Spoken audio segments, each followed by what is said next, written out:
well, guess you lose some and win some. Long as the outcome is income. Welcome back to episode 13 of the Outcome is Income podcast with your hosts, Saif Dersey and Reese Booth. In this episode, we are joined by none other than Mr. Kevin Whelan, an economist, author, the founder of WealthBuilders, and one of the UK's leading experts and authorities on SSAS Pensions.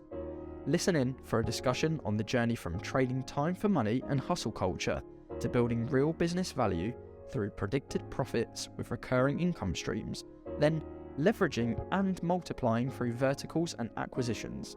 Kevin also touches on the problems with traditional schooling system and his own personal 7 pillars of wealth building. Stay tuned and enjoy the episode. Kevin, welcome to the Outcomes Income podcast. Thank you very much indeed for the invitation, and what a fantastic title for it as well.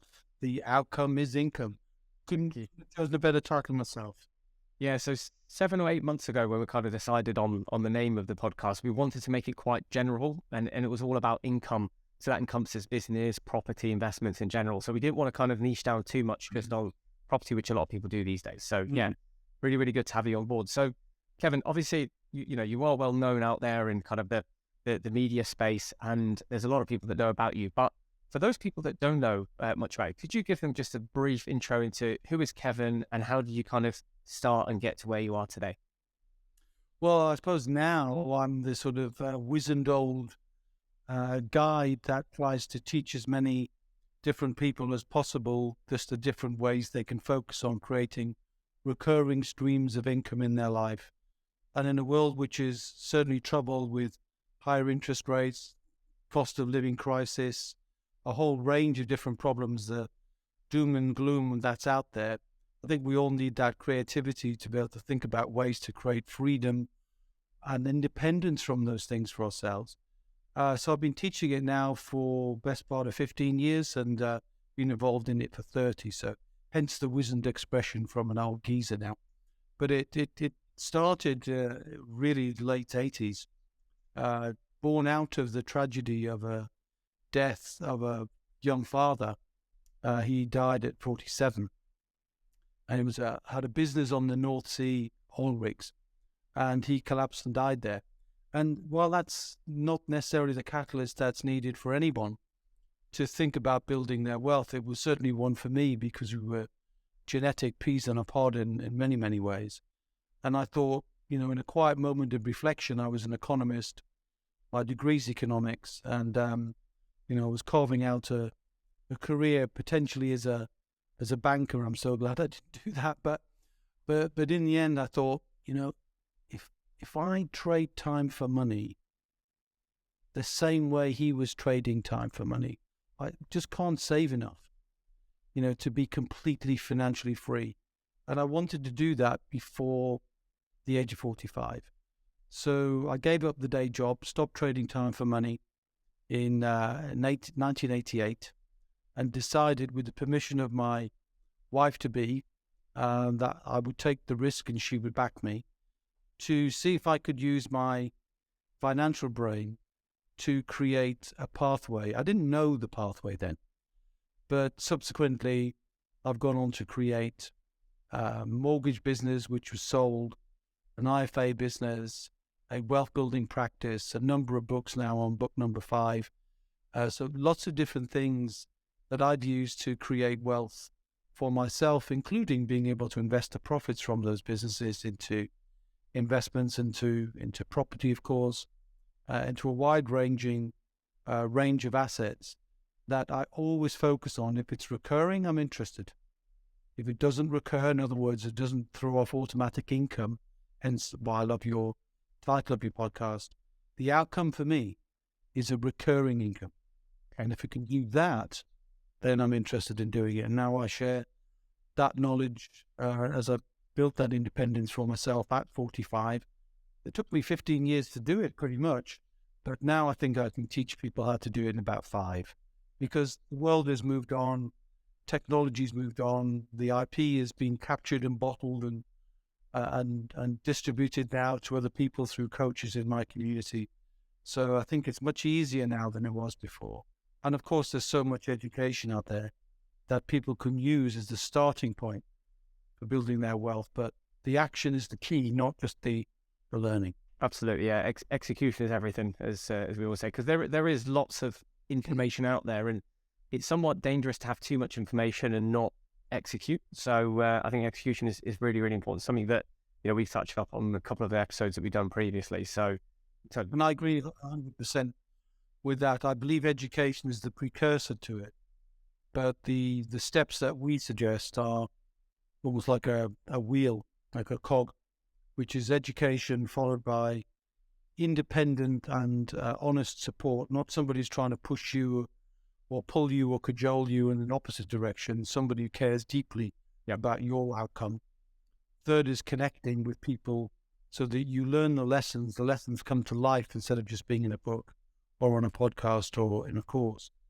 And then due diligence, which is really that risk mitigation step that helps people protect themselves from the downside risk, because there's no risk-free investment in the world. So understanding and documenting and creating an audit trail for that. And then and only then taking action. And then as you take action, it should throw off either recurring income or a capital flow. But either way, the outcome is it's building you up. Yeah. And so let's touch up on recurring income, because I think for a lot of people, especially the start of their entrepreneurial journey, if you want to call it that, there's a lot of this hustle culture at the minute. So people have to hustle. So effectively, you call it a business, but it might be that you're more in a self-employed type job, but it just so happens that you've labeled it into a business, right? So how can people's mindset shift when they're starting out in business to focus on the recurring income as opposed to the one-off little bits of money that they can create, because a lot of them are trying to hustle their way into this so-called business world? Yeah, sure. Well, first of all, I think we need to identify the difference between a recurring income business and a business.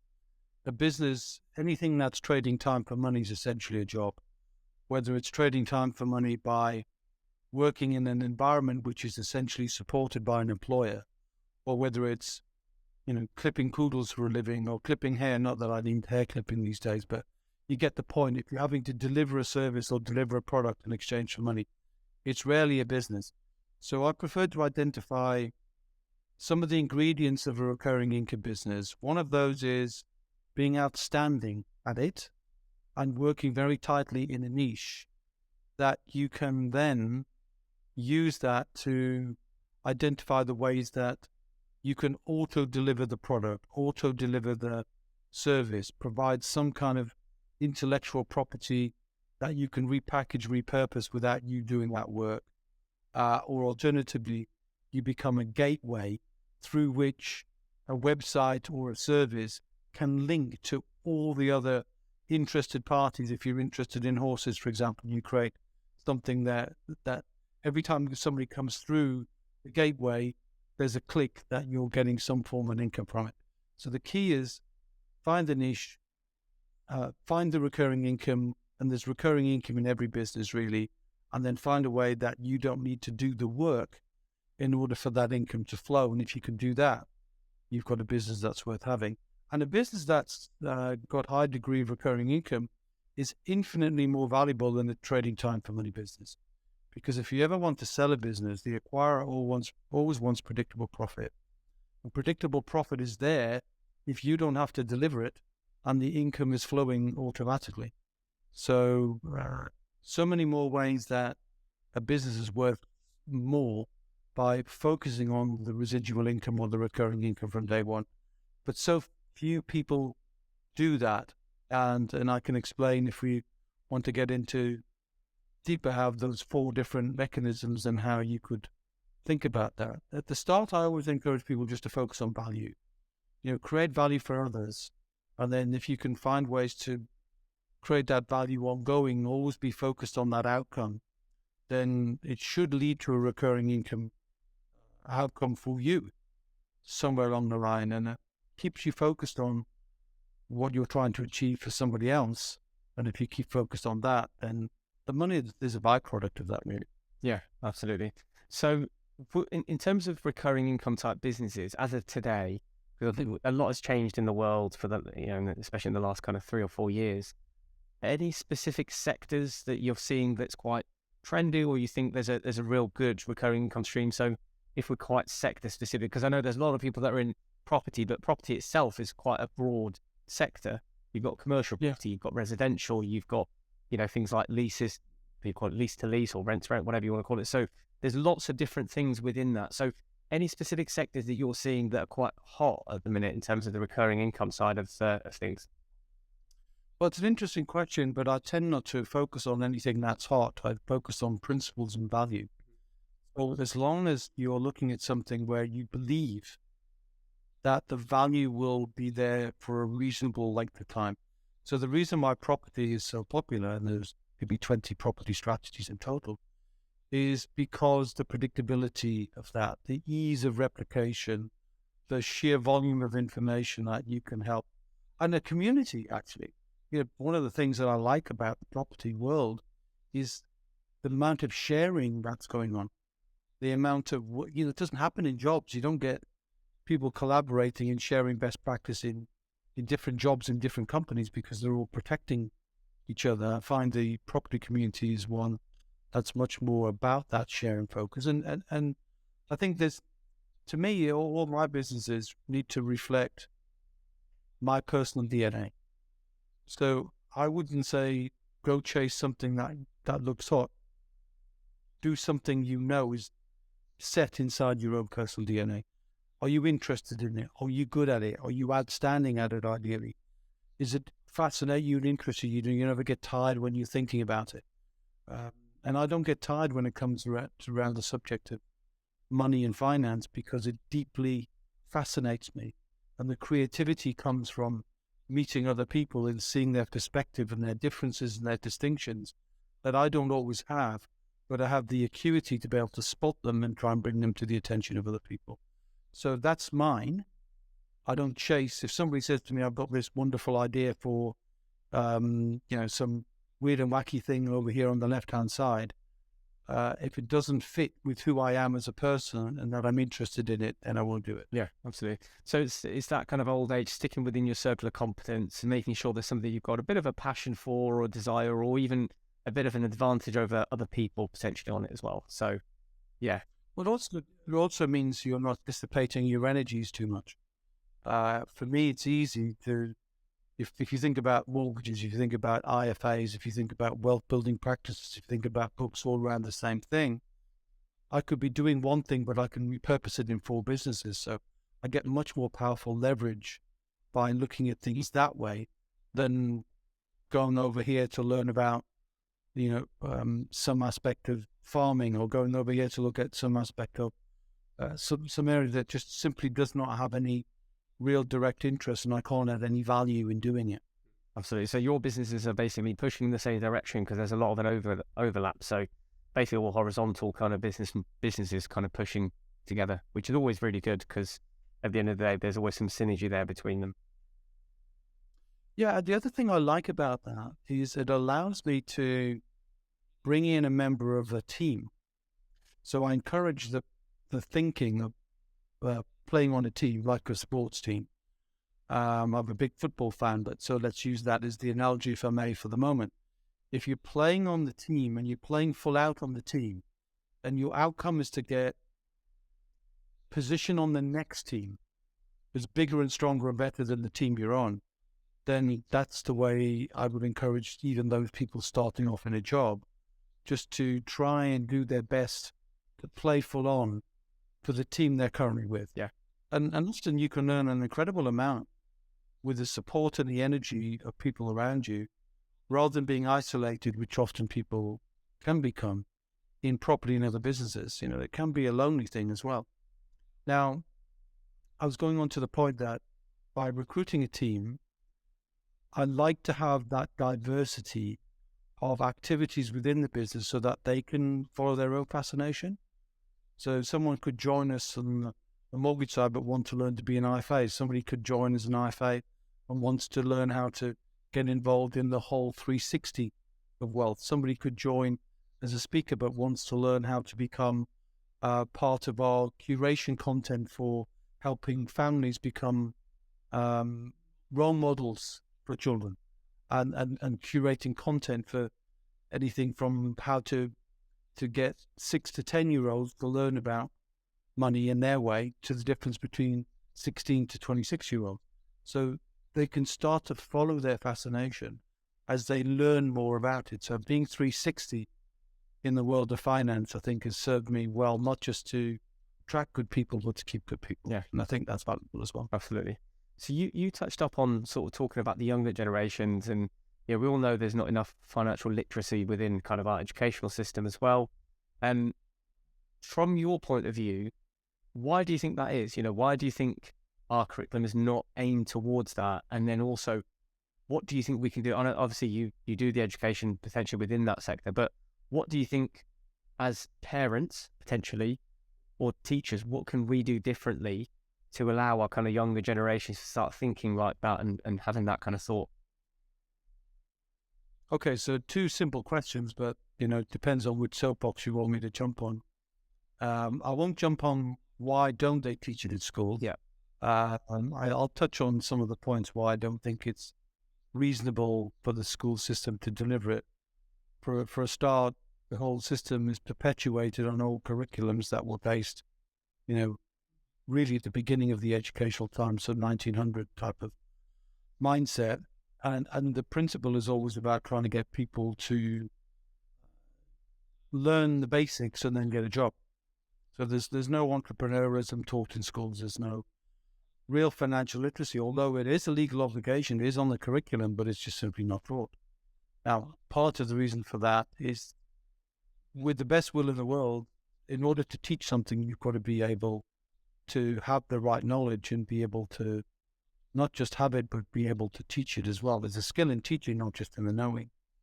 And it's very difficult when the vast majority of teachers are already pushed and pulled in so many of their own direction to be able to, and many of them on strike right now, not feeling valued. So learning something new when perhaps they're only relying themselves on a final salary pension, which means they're not really in the story of building assets and how to build assets. So I think it's unreasonable that the current teaching crop would be able to deliver that consistently. The second point is, when you're a parent, whatever age your children are. My kids are grown and gone now and they're having children of their own, but I'm still a parent. So a school can only do something at a particular age, whereas as parents, we can look at what are the best practices for someone who's, in the 6 to 10 year age group. What are the best practices from 10 to 16 or 10 to 14, 16 to 20, and then post that? And what do you do when you've forgotten to teach things? And what do you do as a grandparent? And what do you do to help the generation that's up the generation, the 70s and their 80-year-olds who don't want to be a burden on their kids, don't want to breathe their last breath in a care home, they want to stay at home? How do you harness all of that education to be able to provide great information across the age ranges? And that's where I think it can only be done by a business that is really trying to create that value for everybody, as opposed to simply fulfilling an obligation under some form of curriculum criteria, which they'll then forget about, when they move on to the next class. So I think it's got to be consistent, applied principles, practices, processes, case studies. And what I'm looking to do is create a huge community of enlightened parents. And it's the parents who need to teach. And if we can get the parents to learn enough to be the teachers, then that will solve the problem. So financial literacy in the home is a key thing. But of course, for most families, certainly my family, I don't know about your family, Safe, but in my family, when I was younger, that wasn't the subject that was discussed. Money was taboo. It wasn't on the to-do list. It was the opposite of that. Yeah. I think I'm trying to bring it into the family, particularly for younger ones around meal times, particularly around not pushing the agenda, not forcing people to be money obsessed, but rather to be responsible people, because in the end, that's all we want. When we wave our kids goodbye and send them off to college, university, or jobs in their, in their first cars or whatever they do, you want to know they've got it handled. Yeah, absolutely. That's, I think, the first objective for us. is to have well-rounded, responsible young people who are capable of dealing with what life is going to throw at them. And if the schools won't teach it, and the colleges and universities won't teach it, and the workplace won't teach it, it's only going to come from two other places. Institutions who are financially completely focused on them, which is the banking industry, from young banking apps now to when you go to university and college and so on, because you've got to pay your money into a bank for the most part, or social media. Where do you really want to rely on the plans of Mark Zuckerberg for your kids rather than yourself? I don't think so. I think it's much better to take control of that, and that's what we're trying to do within Wealth Builders, to bring that sort of knowledge and a structure to it, so that you can do that at whatever age kids are, and whether you're a grandparent or a carer or a guardian or whatever. So that's my focus for now, and that's my big push, and my education. My next book is all about that, and we're definitely looking for case studies from those parents who are involving their children, playing games with their children, that kind of showcase some of these life skills that they're going to need. Especially sort of you're seeing the younger generations, especially the kind of generation that's just going from kind of school/college into kind of university, watching YouTube videos, and I think their curiosity is starting to kick in. So a lot more certainly when I was a student, it was very much a case of just getting by and trying to see, kind of get to your end of the year. Getting a first was a massive achievement at that point. But I think more students, especially university, are kind of getting through it thinking, how can I start to become entrepreneurial? I've got 3 years at university or 4 years, depending on what kind of course they're doing, and I've got loads of time to kill. So let me use that time wisely while I'm at university. So they're maybe starting a dropshipping business or online business or social media even, and trying to build up their communities, which is interesting. And you did ask me a question. I think that the closest I got to any kind of financial literacy when we were younger as a family was Monopoly. That's about it. So we played Monopoly quite a bit, and I absolutely loved that game. And that's probably one of the best games you can ever get when it comes to kind of learning everything from buying assets, getting loans, I guess kind of being asset rich and cash poor. That kind of is what makes a lot of people love the game. So that's a really, really good game. And I know there's a lot more people getting into the kind of financial literacy games industry as well, because that's a really good way to kind of teach the generations as well, which is always interesting. So that to me was kind of the baseline. But I just got curious. I then sort of started a business myself personally, and that's kind of what just got me into the whole journey. And I think for me, I kind of learned the hard way, and I kind of went through everything myself. But not everyone can do that, and I understand that as well. So, well, likewise, there were no guides, no mentors. When I started, there was no internet, so there wasn't anything really that accelerated that learning process. It was definitely trial and error, and there were some errors along the way, that's for sure. But I think part of this, going back to the point about DNA, is you begin to discover who you are, not necessarily about how you want to build your career, but I think I kind of realized relatively early in my work life that I wasn't the best kind of employee. I was always somewhat, let's say, rebellious, always somewhat challenging. And I think my natural path then was to be in control. It's not the path for everyone. Entrepreneurialism is not the path for everyone. But there are many ways you can be who you are. You can be supportive, you can be caring, you can be anything you want to be in how you want to live your life, but you can still build recurring income in many different ways, whether it's entrepreneurial or not. Deep down, I think, though, all wealth building comes from the place of understanding how you're adding value. And you can add value in so many different ways, whether it's a true entrepreneur creating multiple businesses, or whether it's you're doing something you believe in, but you're providing, let's say, accommodation that provides for people who are in need. So it reflects your disposition that you might have in that area. So many, many ways to do it. And I think there's a pathway for many people to follow. And we use wealth dynamics as a tool to help us assess that, certainly for grown-ups. And we're just looking at teen dynamics for trying to identify that for younger people, because I think once they get into their teens, they become more self-aware. And I think entrepreneurialism and young entrepreneurialism is something that we'll be pushing at least the opportunity, not necessarily, I meant allowing that opportunity, maybe supporting that opportunity, maybe even funding some opportunities for young entrepreneurs and creating a young entrepreneurs club within the Future Wealth Builder program, because I think it's important that entrepreneurship is seen as a skill and a talent and a career in itself, not just gainful employment in the structure of a job. Yeah, absolutely.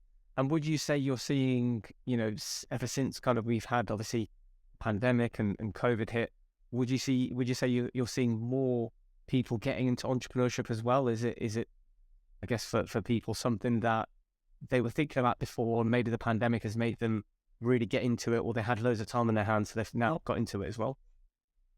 I think there's definitely that's certainly true. I think the combination of people having that period of focus, seeing the work-life balance changing, just even in terms of the location, the hybrid lifestyle seems to have definitely caught on, and people realizing that, hey, maybe I didn't like that 2-hour commute, and maybe I didn't like the people who I was surrounded by. Maybe I could see another way to do that. And we've definitely seen many more people negotiate the difference between the time they're spending in work and the time they're spending building on wealth. And certainly in Wealth Builders, we allow all of our employees the opportunity to take time off to build their wealth as part of their contract of employment. So we genuinely allow that and want them to discover pathways to create independence. And if that means at some point they want to leave and go and create a business, that's fantastic, because we want the outcome for everyone to be completely financially independent of the need to work, and to be independent of whoever's in government, whatever the inflation rate is, whatever the stock market is doing. So it's that richness and diversification that's critical in wealth building, not just a single strand, which can sometimes, lead people to falsely believe that what they're doing is they're in business, they're going to be doing well. Case in point is, there are 5 million businesses in the UK, safe, and the number of businesses that sell for more than 1 million, and this is all known because Entrepreneurs Relief, or slightly different name now, but the same point, is a tax benefit, a 10% capital gains tax, essentially. And that's all known. So when people claim that, it's known, and how much they're claiming. And it's 0.1% of the business owner population. So people often go into business for the freedom and expect to sell, but only 0.1% of them do. So there's something going on there with this misunderstanding of being in business means you suddenly have control. You might have control of your income, but all you've done is often is woven a fabric around you, which is every bit the same as a job, but you just have more jobs. You got to do many more things and be skillful at many more things that being in employment could allow you to focus on the one thing that perhaps you enjoyed or were good at. So being in business is not a panacea for anything, but it can be the right solution for those who have that true entrepreneurial spirit that you seem to have and I seem to have. Yeah, absolutely. So can you just sort of touch up on the kind of 4 pillars of kind of the wealth dynamics, I guess, well, the wealth building side of things from your side? So I know you said it in Wealth Builders, you guys have sort of 4 different pillars. So can you just touch up on each quite briefly for everyone, just so they can understand the kind of 4 pillars? Yeah, well, the pillars are actually different to what I said. So what I said, there are 4 different ways a business owner can create recurring income in a business. I'll touch on those 4 very briefly, and then give a quick example. So one is having a business that auto delivers a product. So you could think about something you might buy where the ease of buying it and having it auto delivered means, you've got that. You don't have to keep the stock. You don't have to sell it from a particular place. And certainly for me, that will probably be, one example would be wine. I'll have that auto delivered, and that's an example. Auto delivery of service is another one, where instead of phoning someone saying, would you like me to provide the service, you take the pain away and say, I'm going to deliver this service to you automatically, and you give them some price or other advantage in order to do that, whether it's servicing an alarm, servicing a buy-to-let property, whatever it would be, you could see there are pathways to be able to create that auto delivery of service. The third is memberships, subscriptions, where you're creating a business where the value that you're adding to the individuals who are subscribers means that provided you continue to deliver that, they'll continue to favor you with their custom. Our Wealth Builders is a subscription business, and many other businesses are like that. Certainly IFA business is subscription as well. People paying a fee every year to receive a service that they want and pre-buy in a sense. And the fourth is a gateway where you're seeing opportunities for curation of content. So where people are randomly seeking content, you put it together almost in a librarian style, but more entrepreneurial. And you either create that in some form of hybrid membership or just through affiliate incomes. And probably the biggest one there would be someone like Martin Lewis saying, who doesn't sell a product, but every time you buy a credit card or use a credit card, or every time you shift your supplier from one to another and you've used his affiliate link, then that tag takes it through to basically an affiliate income for him. So all of those things are possible in business, and I encourage people to think about and be curious about what's happening in their life. Have a look at your bank account, see who you're paying automatically, and just understand, well, okay, let me see what I'm doing. Why did I choose that service? And be curious about seeing other people doing that, because one of the things it's possible to do is look at business owners who perhaps haven't recognized that as much, or they started it but didn't do a great job and they got tired or they got ill or something. And, you can bring a value to them by seeing the business has got those characteristics, and you could provide from the flowing of income, you could take over that business and send an income stream to the retiree so that both of you can benefit from that. Now, as I said, I stick to my knitting and do what I like to do. I don't look for other businesses that are not related in my field, but you could do that. You could be a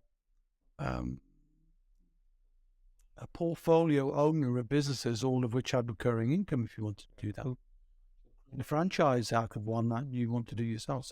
So talking specifically about those four things, I don't refer to them as pillars. The pillars I refer to is the 7 and only 7 assets that you can own to build wealth.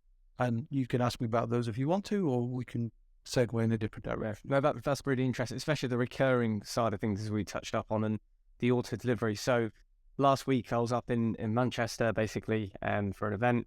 So as I was driving up, interestingly, I saw a car wash business along the way.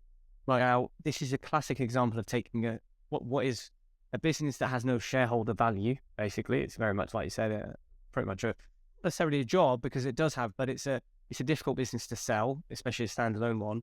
And what that business owner had done was he created a subscription model, but for car washes. So I think you paid X amount every single month, and you can wash your car every day if you wanted to. And now that business owner knows that it's unrealistic that someone's going to come and wash their car every day because they don't need to and they're quite busy. Probably going to be once a week on average, whatever. So he's calculated it and he's obviously created a model out of it. So that was a great example of how you can take a quite traditional business, which is transactional, and create it into basically something that is recurring, and very much a case of that there is a sense of automation within there as well. Yeah, I mean, I wrote a book a while ago called The Wealth Coach, which is a collaboration with Brad Chuggers, who's the founder of Action Coach.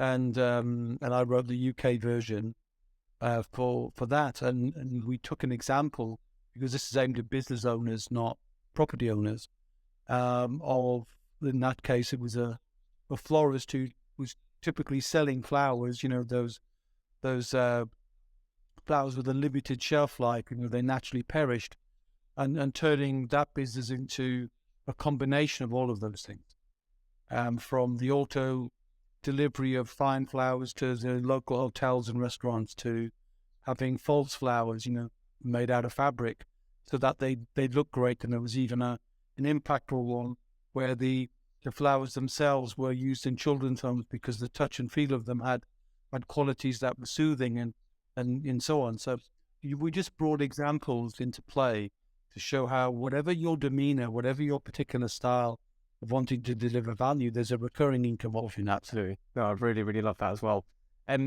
We are kind of getting close to the end, but I do think we can't leave the listeners without kind of knowing, just to touch up on those 7 pillars as well. So I think that's really, really important for people to understand. So do you want to kind of just go through them, Kevin, and just touch up on your 7 sort of pillars for wealth building? Yeah, sure. Well, I think the kind of whole idea came to me when I realized that, anecdotally, there's no national statistics for it, but 95% of the population don't become financially dependent. So what do they normally do? Well, this is the old stuff that we've heard from Kiyosaki for many, many years. People have a house. They have some kind of pension, workplace pension or other pension, or they have some money in the bank or in ISAs or stock market and so on. So those are the first 3 pillars, number 1, 2, 3. The home you live in has got the capacity to generate income, but normally doesn't. The pension that's got the capacity to generate very powerful returns, but most people delegate it to too much or too high a fee, so consequently get very poor returns.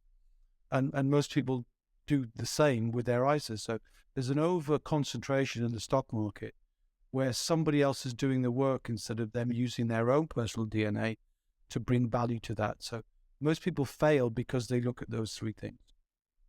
The ones that I think are much more powerful because they involve your own creativity, they involve the opportunity for leverage, is a property portfolio, which of course we all know and love, business with recurring income, which is number 5. Number 6 is intellectual property, which is the courses and the books and the materials. So as I mentioned, with subscriptions. And then number 7, joint ventures and collaborations, where instead of seeing you being the ultimate bringer of all of the value, you share that value with somebody else, whether it's a piece of property, whether it's a business, whether it's an idea. And if you combine those things and you build wealth properly in your home, properly in your pension, there's so many different ways we teach people how to bring their pensions to life and get control of them and remove the fees, then they're getting much more value, including how to turn a pension into those other assets, whether it's property or business, intellectual property or joint ventures. So we have a real enjoyable journey taking people through the 360 vision of all of the different things, rather than them feeling that we're pushing them into one of those or any other of those. So I think as far as I know, we're the only completely holistic wealth building organization in the UK. And I'm proud of that. And we'll continue to try and build great connections as we build that journey, because we're not the experts in everything. We're guides for sure. I often see myself as a guide, not the person who knows everything, but the person who can bring somebody else into play. Be like a financial GP in many respects. So my brain is wired like a CAT scan. I can diagnose the financial health of anybody in about 20 minutes, but then know who to connect them with, including if that connection should be internally one of our own team. And so I'm constantly looking to build outstanding people into my hub or my network or my circle of influence to be able to share that with others. So hopefully, somebody's hearing this saying, hey, I'm great at what I do. I'd love to connect with you. And we can add and we can build to that network of trusted people with whom Yeah, that is amazing. And I think the network is such an important thing. I know a lot of people talk about network, but certainly for me, it's something that, whenever you kind of, and it's quite a broad thing, having a network, but generally speaking, whenever you come stuck, whenever there's a problem, you can call someone and they can give you the advice, because you don't know everything. You need specialist people in different fields and stuff. It's amazing when you've got that network. So definitely I'm with you on that. So as we kind of come to the end, Kevin, so everyone, all our listeners know that the kind of one key question that everyone sort of stays to the end to listen to is, what's one tangible way that our listeners can today take away and create an outcome that would give them an income? Could be anything, could be quite a general thing, but just sort of one little tip, something tangible for them to take away today. I would say for sure is to pick one of the pillars that I've just mentioned, do a little stock take of what they already have, and choose one thing that they could focus on to learn more about and turn that wheel of wealth, get some education on that, find someone that they feel really, truly can be trusted to help and not push them, to meet and greet and get connected with other people, to do their due diligence and then take some action. And each month do one small thing. So rather than wait until, this happens, I'll do it then. Do something small every single month to be curious and discover somebody who's doing something you can copy. Because the great skill is not being super creative and being the inventor or the pioneer, but to connect with somebody else, because you can copy what other people are doing, which is why property is so popular. And more often than not, the fastest way to get a flow of money for you is to find somebody else who's already in that flow, offer to add value to them, and they will deflect some of that flow to you. And people don't do that. They try and seek a pathway for themselves. And digging a river on your own is hard work, but seeing somebody else who's in flow and looking to try and help them. And I'm always open to somebody adding value to us. And if you can do that, you can take care of all of that. So that's what I would do, is suggest people find somebody else to model and see if you can be a team player and somebody else a team, and get them to deflect some of their value. That is brilliant. And for everyone listening to that, I think that's kind of one of the best tangible pieces of advice we've definitely taken. So yeah, thank you very much for that, Kevin. So for those people listening that are really interested, how can they find out more about you? So where can they find the information about yourself, Kevin? Well, sure. Well, obviously, wealthbuilders.co.uk is the website, and anybody can look up me anywhere on LinkedIn or Facebook. But I'm more than happy off camera that we look at some things. I can tell you some of our resources, and we can create a landing page for your particular audience, So we can create a landing page, wealthbuilders.co.uk / whatever you want. And then once we've done that, then, you could choose a whole set of information we could just send to people for free. We obsess about giving things away for free. The reason we do that is when they're ready, they're more likely to feel like they've been involved in a trusted community for a while. So we don't ever push or pull anyone. We're just happy to share, and hopefully one day they'll find us when they're ready. Well, Kevin, we've loved having you on. Thank you very much for joining us as well. And enjoy the rest of your day. Take care. Thanks very much indeed for the invitation. Bye-bye for now. Yes, another great episode in the bag. A huge thank you to Kevin and the Wealth Builders team for making this one happen. If you guys did like this episode, please be sure to give us a review on whatever platform you're on, as it massively helps out the podcast, and maybe share it with someone that you think might find the contents of this specific episode insightful. Also, please don't forget to check out the Wealth Builders link for the free resources kindly provided by Kevin and the team. The URL for it is wealthbuilders.co.uk/outcome-is-income.